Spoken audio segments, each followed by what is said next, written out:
All right, so we're talking about the 4 deadly sins of note investing. We already talked about blight. We already talked about taxes. Now we're going to talk about valuation. So one of the things we need to look at here is what the sellers, the people who have these notes and they're selling them to us, we need to find out what they think the value is. So we're looking at this first property here in Denver, Colorado. These are just quick glances that you need to just be able to do. And one of them is, do you think that there's any chance that you'd be able to sell a $227,000 property for $44,000? And if so, why are they doing it? So I'm going to take a look at that in the Fort Wayne, Indiana property here, real quick. This one here is about 30 cents on the dollar or so. I just take a quick look at the numbers here, just for comparison, just for the sake of having a discussion. I wanted to sit down and talk to you about this. So let's get into it. I've already pulled up the Fort Wayne, Indiana property here, and they're selling it for $14,000. They say it's worth $38,000. Let's see if they're even close. So I've pulled this up. We've got $34,669. It's pretty close. It's off within a few thousand bucks. Is it worth it? Is it worth the numbers? Maybe. Check it out. 3-bedroom house, 1,000 square feet, so it's a 3-bedroom, 1 bath most likely. Median prices, doesn't really matter what the median prices are if the immediate homes around this place are not selling for that much. So we're probably in the ballpark, $34,000. Let's take a look at the map here. I usually like to pull the maps up to kind of get an idea of where these properties are, because not all of these sites online will give you information as to where they're located and what the Alright, so here's the rails. I look for the cross streets, Oxford and Wayne Terrace, or Wayne Trace. Here we go. So the property's right over in this area here. So there's the railroad tracks, cross street. So we've kind of got an idea of what's going on in this particular area. We've got a park here, homes here. So we've got one selling for $54,000. That one's a 2-bedroom, 3-bath. That's weird. 2-bedroom, 3-bath. That's interesting. Another one's selling for $18,000. It's 3-bedroom, 1-bath, and it's bigger than our house. So just again, this is another part of the discussion: is don't always buy a note just because you can buy a note. There might be a better deal out there if you're looking to have a property.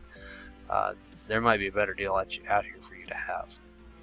Looking at the MLS, it looks like this might not be a deal worth going after at all.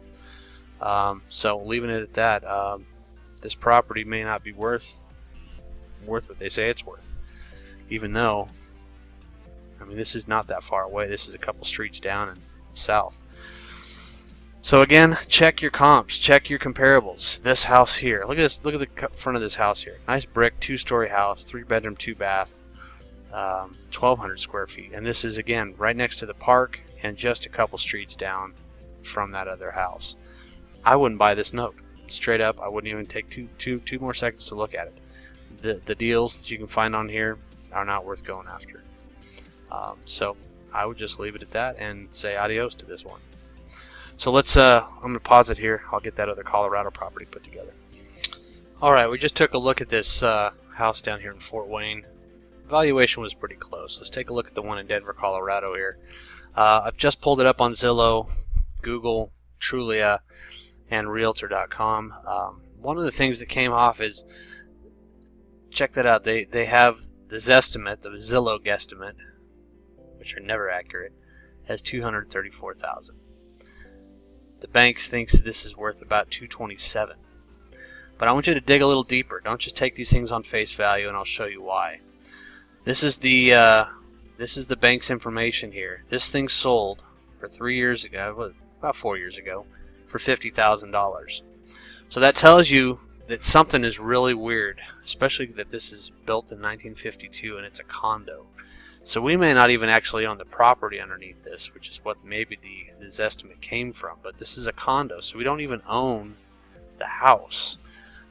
This particular property is a big red flag for me. There's more due diligence needed than what we can see right here. Again, I pulled this property up. I wanted you to take a look at what I'm seeing here. This is the property here. It's a big L-shaped house. This house here is an L-shaped house.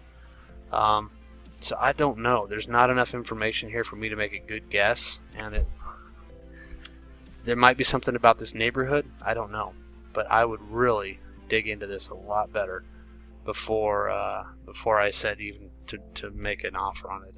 There's just way too many red flags here. So what are we looking at? Jackson Street. So we're gonna go down here to Jackson Street, and I'm on Zillow again, and I'm zooming in, and I've got this set up so it shows me all the houses that are selling and what they're selling for.